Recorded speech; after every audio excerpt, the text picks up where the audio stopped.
Remue ménage. Remue ménage.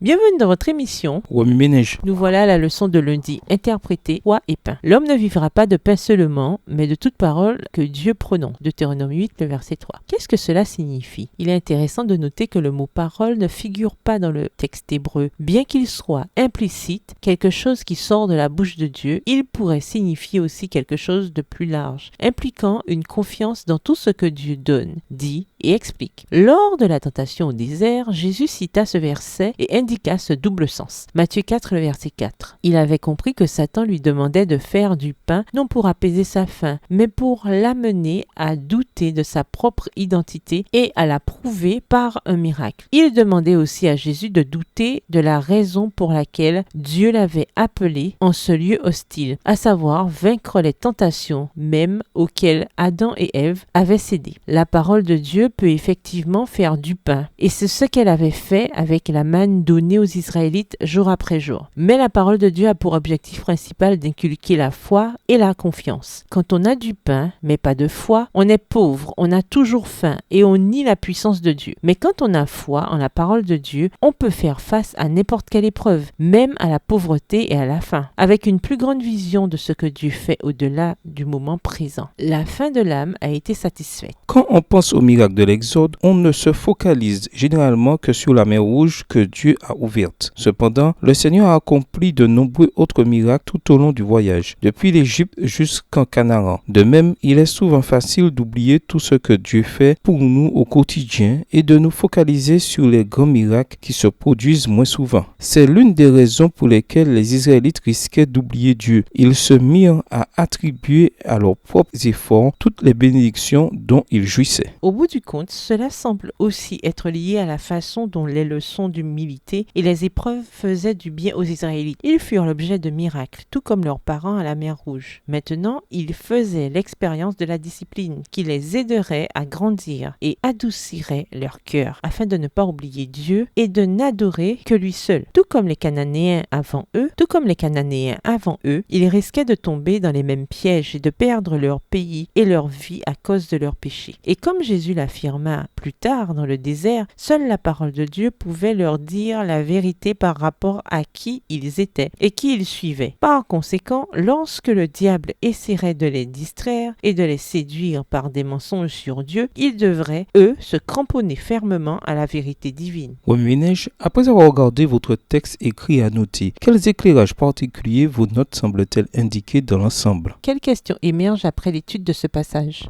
Quelle partie du passage trouvez-vous difficile? Quels autres principes et conclusions découvrez-vous? Comment avez-vous été détourné de la vérité de votre identité en Christ? Au revoir. Et à demain si Dieu veut. Remue ménage.